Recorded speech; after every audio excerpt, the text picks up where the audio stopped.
Alright, boys and ghouls, trivia time. So, today we're going to be talking about two people. We're going to be talking about Spider-Man, and we're going to be talking about Hank Pym, aka Ant-Man, aka Giant Man, aka Goliath, aka Yellow Jacket, aka Wife Beater.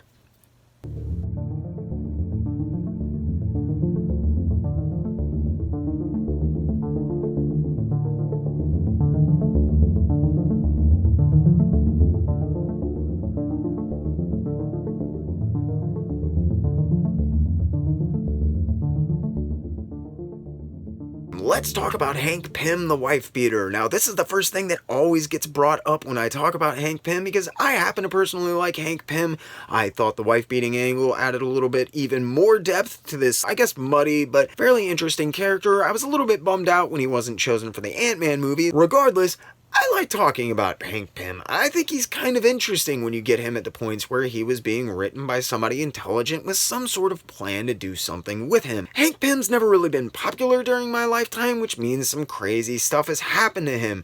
But nobody ever brings up anything about Hank Pym, aka Ant-Man, aka Giant Man, aka Goliath, aka Yellow Jacket, except for him smacking the crap out of his wife, aka Janet Van Dyne, aka the Wasp. Are you tired of that yet? I'm sorry, I'll stop. He does, in fact, in a panel of one comic book, backhand the Wasp. However, what needs to be understood here is that if you look at the original script for this issue, it is not in the script that he beats up his wife. When the script was given to the artist illustrated it in the dramatic and overplayed way that he was used to, and later on in the issue it was incorporated and they put a pair of sunglasses, and I believe she has a black eye when she's talking to the Avengers. Now, to me as a kid, this was very deep, very dark stuff. I had never quite seen anything like it in an Avengers comic because I hadn't read anything about the original Ghost Rider raping Mockingbird, but we'll be talking about that on a completely different part on the Convoluted Character Corner. I had read nothing like this before, but I will tell you what, when I read it, it left an indelible imprint on my young mind. When I think about Hank Pym, it is one of the things that comes to my mind. However, it does not make me hate Hank Pym. When people ask me why it doesn't make me hate Hank Pym, I take them into the 1990s when Marvel was doing some of the most idiotic stuff. In fact, the entire comic book industry was doing some of the most idiotic stuff I have ever heard of. Superman was dead for 15 minutes, and then there was, 6 of those assholes running around? Then you had that roided out Hulk break Batman's back, and he was replaced apparently by something from Robotech with claws, and then Steve Rogers' super soldier serum backfire with the super soldier syndrome, and he became completely paralyzed, almost unable to talk, and Iron Man gave him an exoskeleton. The last and final thing, and usually the most reviled and talked about thing, was Spider-Man's Clone Saga. Clone Saga was a complete clusterfuck of a storyline. It started off as a way to make things simpler and to get rid of the old continuity of Spider-Man, and instead became one of the most confusing, long-running, and idiotic things ever for any reason. I mean, if you gave a chimpanzee a typewriter and a printing press, you would probably get something more logical than the Clone Saga. Basically, what happens in the Clone Saga is back in the 70s, there's a supervillain named the Jackal. He makes these inferior clones of Spider-Man, except for one. This one perfect clone shows up to take over Spider-Man's life.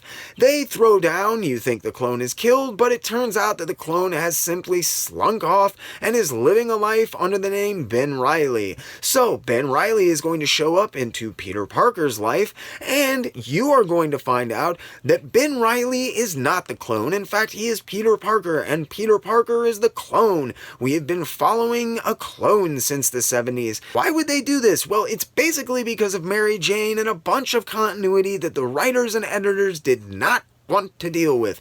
Nobody likes Mary Jane. They have never liked Mary Jane. The fans love Mary Jane. They have always loved Mary Jane.